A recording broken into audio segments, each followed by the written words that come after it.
In the early days of New England, before the sun was up, the fishermen had put out to sea. In the homes of the coastal villages, the daily routine began early. Isaac Phipps, the eldest son of this household, is going to the village well for water.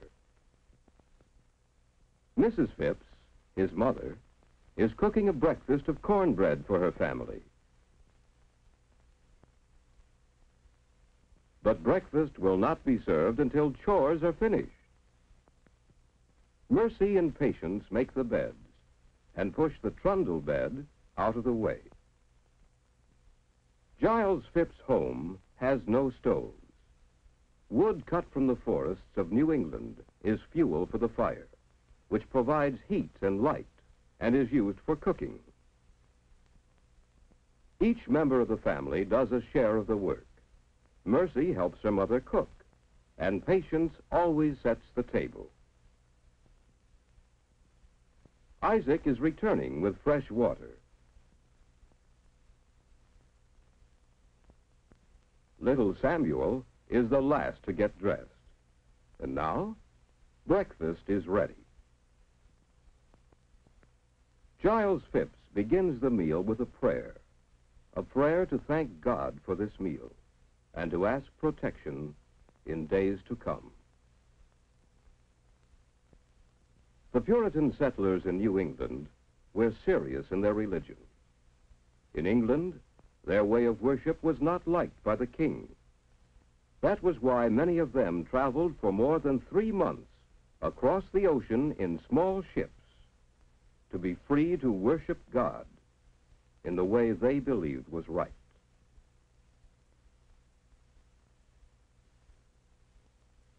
After breakfast, Isaac leaves for school.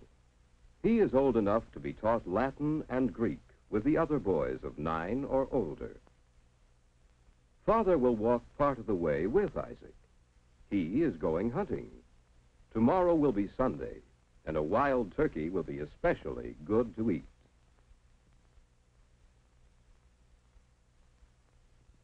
At the village well, Giles Phipps and Isaac separate.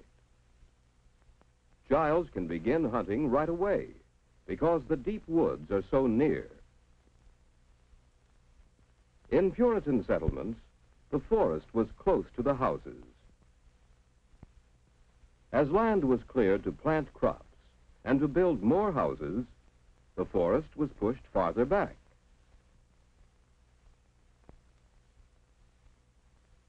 At home, Patience will study her lessons from a horn book. Everyone in the New England village learned to do simple arithmetic and to read the horn book. The lessons were placed on a transparent piece of horn, so handling would not damage the paper. Meanwhile, the family work must be done. Mercy and her mother carry the family washing to a brook. Tomorrow is Sunday. The whole family will wear clean clothes to go to church. Clothes scrubbed on a stone with homemade soap.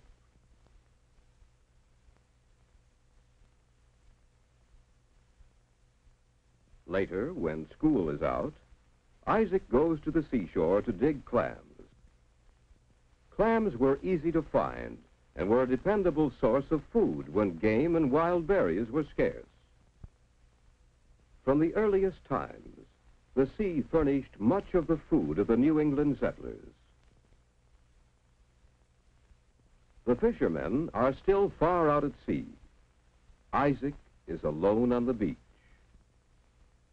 The Puritan strict religious views discouraged play and idleness. But Isaac does like to skip stones across the water.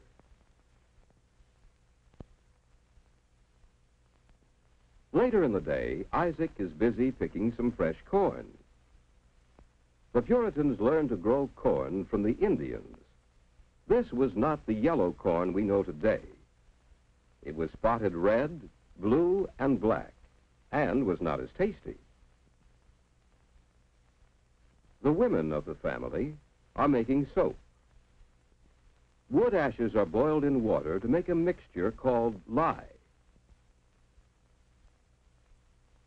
Then melted animal fat is added.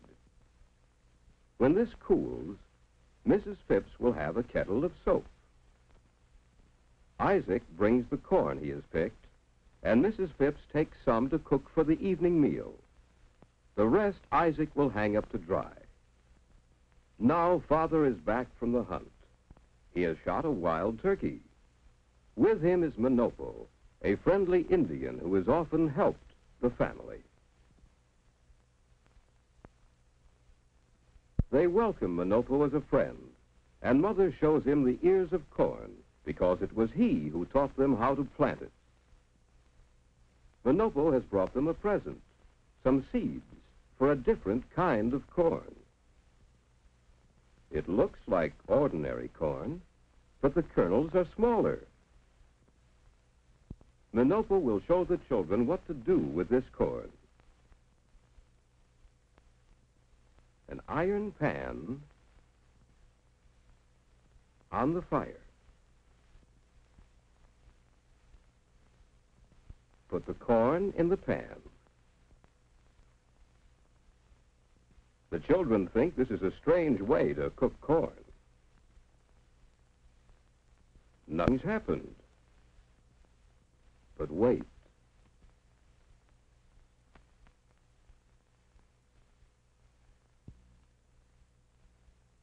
Look, the yellow corn is turned white and fluffy. Try it, Manopo urges. It is good to eat.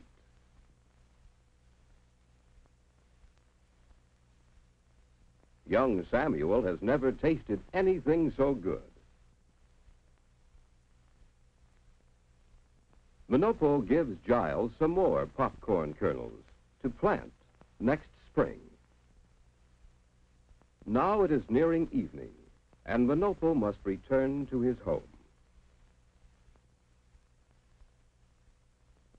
Nighttime, but not the end of family chores. Mother is making candles. She dips cords in melted tallow, then removes them to cool. She must do this many times before the candles are finished. Candles and the fire give the only light at night. Mercy is carding and spinning wool that her mother will weave into cloth. After wool is taken from the sheet, it is washed. Then it is carded with combs to remove small sticks and to make it fluffy.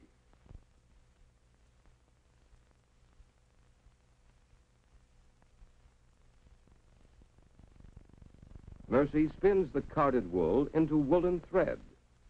She uses one of the family's few machines, a wooden spinning wheel.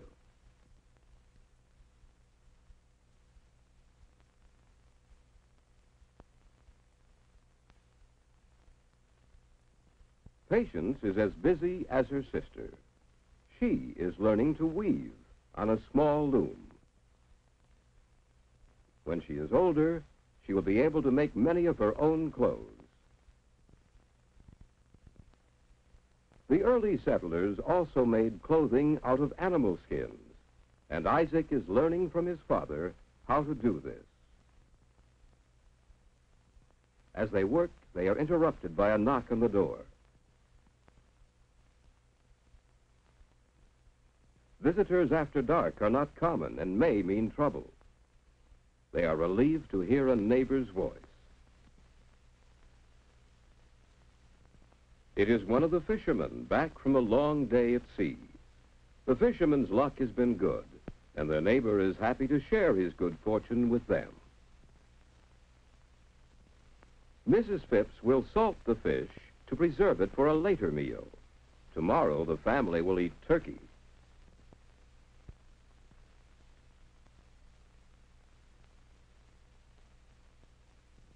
A sense of duty and a deep faith, neighborliness, helpfulness, work.